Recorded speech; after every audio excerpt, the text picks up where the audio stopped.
Hello, hi, I'm back again. So ages ago I tried to record a voiceover for this video and failed miserably because I looked up Nipponites because I thought, well, I'll just tell the good people about what Nipponites are as I'm drawing one. That makes sense. And I found like 2 paragraphs on it and that was about it. But I'll just read a quick summary. Nipponites is an extinct genus of heteromorph ammonites. The shells of Nipponites form oxbow bends, resulting in some of the most bizarre shapes seen among ammonites. The ecology of Nipponites, as with many other nostoceratids, that was going so well, is subject to much speculation. Okay, and there's a really gorgeous piece of paleo art of these Nipponites by Emiliano Tropco, so I'm going to put that up on the screen. Wow, it is really gorgeous. So I thought the fun thing about these is that you can kind of just make it up. I used the bendy bracket that I film with my phone, and I tried to make like a random shape out of it and then just based what you're seeing now on that. So that was fun. At some point through this I get really frustrated with the way that the lines are going, I guess because I'm not basing it off of something that is in front of me, but I'm literally just basing it on a squiggle, but then I rectify that. Oh no, I've lost the page. But if you wanted to know the last thing I looked up, is being a werewolf worth it? And that is not IRL werewolf, that is in Skyrim, because Jam is currently playing Skyrim after not being able to play it for, I guess, years since it came out, because she didn't have the right gadgets, the right consoles to play it on. Got there in the end. I mean, I'm just gonna ramble. I'm not sure what you're seeing now. I recently, very recently, did Fossil Fest Lyme Regis for the first time. So I vended at the hub location and it was really good. It was a 2-day event and got to see a lot of people that I know of or know that I just don't get to see in my daily life, and that was fantastic. Everyone was really lovely, and it just felt like I was with my people, which is really nice. I don't know what else to say really, because I spent a lot of the time vending. On Sunday I did get outside a couple times, go to the marquees, spend my earnings but not all of it. I was careful, but I also realised that it has just been my birthday and I wanted to treat myself a little bit, and what better time to do it than Fossil Fest. There was a couple of things though when you're vending you don't get to do, at least if you're planning on staying at your table. So I didn't get to attend any talks and I didn't get to do fossil hunting, which kind of sucked, but it's definitely not going to be my last visit to Lyme Regis. So I think perhaps next year when we go I'll try and make a point of staying there for a few more days, get that annual leave sorted so that work will let me disappear off to Lyme Regis and fossil hunt for a week. I also really want to visit the Etchers collection in Kimmeridge Bay. Yeah, I'm really excited to just explore more of that area, because usually it would just be family holidays to Dorset or Devon or Cornwall, but I've never gone there for business, you could say. And then I'm also going to be at DinoCon on the 16th and 17th of August this year, and that is at Exeter University. So travelling back down to the south of England once again. I'm having just a really fun time interacting more with people of this niche. It's been really lovely. Another thing I wanted to touch on was that I find it odd how this way that I'm drawing the ammonites right now is so different to how I preferred to draw them last year. Usually that would indicate that I am kind of sick of how the previous year's ones looked, but actually I kind of like both styles, so I'm not too fussed. I made prints of 3 of the other ammonites. I made them into little A6 mini prints, and took them to Fossil Fest, of course, because I thought it was quite fitting. Yeah, they seemed to go down a treat, so that was good. But equally, I'm kind of digging this kind of sharp geometric-y style. I'm not sure where I'm heading with it. I almost want to see it on like some kind of canvasy, eggshell dotted kind of fabric as like a tessellating pattern. So maybe I'll take it into Photoshop and Procreate and tidy them up a bit after I've scanned them, of course, and then see what I can do from there. I just think they'd make really good surface design features. Maybe I'll try that.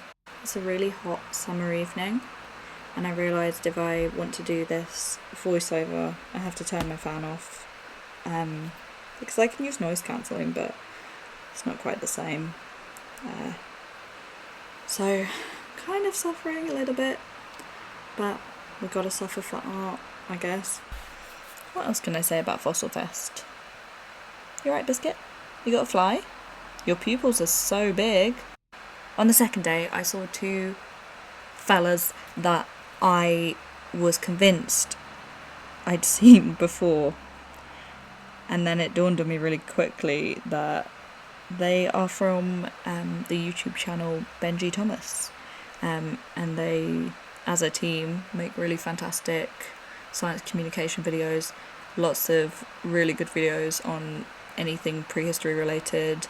They have like a 7 days of science segment that they do, and that's really interesting as well, and it catches you up on essentially what's been going on in the week for science. They happened to drop by my stall and grab a print, and yeah, so I got to meet them. That was really cool. And then also, I mean, I knew there were people doing talks, paleontologist wise and artist author wise, so I knew there was potential to bump into some people that I admired. I think it was the second time I ventured outside, came back from the marquee with my plushy Paraceratherium in hand, which is, it's great because I could just walk the length of the beach in Lyme Regis with that very specific plushie in my hand and felt absolutely normal, which was wonderful. And I was just beaming ear to ear. And then I was like, oh, I recognise that person, like really, really recognise him. And it was Darren Naish, so chatted to him, got a picture with him, seeing him at DinoCon, as he is the, I guess, main organiser. And then went on my merry way. I couldn't leave Jam at the stall for too long, even though I probably did, and I feel a little bit bad, because she was just about hanging on when I got back. She was quite drained. The last sale of the day, which, I mean, between you and me, it was definitely after trading time had finished, but I will make an exception, was to Dean Lomax, of course. And yeah, he picked up a couple of prints, said hi to him. Yeah, so that was really cool. And I had a great time. I don't know, there's not much else to say really, other than it was as chaotic as it was fantastic, as it was draining. And I guess, I mean, I've never done anything like that event before, so I guess that's to be expected. And I think pretty much like 10 minutes after we'd packed up, we got in the car and drove, well, my dad drove, all the way from where we were in Lyme Regis to Oxford. And then it was all over. And I had such a fat nap. And then the next day, I'd booked a day off, thankfully. And I had another big fat nap. So yeah, and now I'm back at my 9 to 5. I'm back to reality now. How could I forget? And this might sound ridiculous, but I couldn't forget to mention Mike and Sue of everythingdinosaur.com. I got to meet them, and they were, I think they did a talk on it at the Fossil Festival, but they were also talking about, who is shouting outside?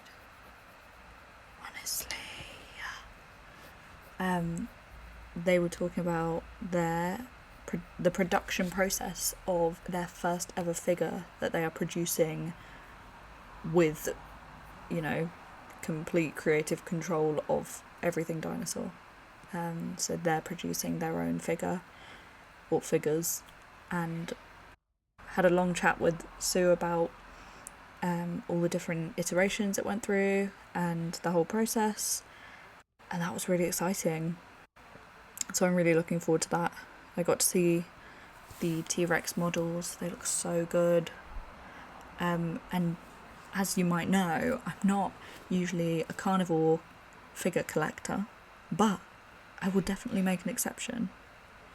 And when I got home, I still had a couple of presents to open from my family for my birthday. And, sorry, I'm turning around to look at it and admire it. I got Maxim the Baryonyx because he's a great British dinosaur. He's great and he's British and he eats fish. Or he did eat fish before he died.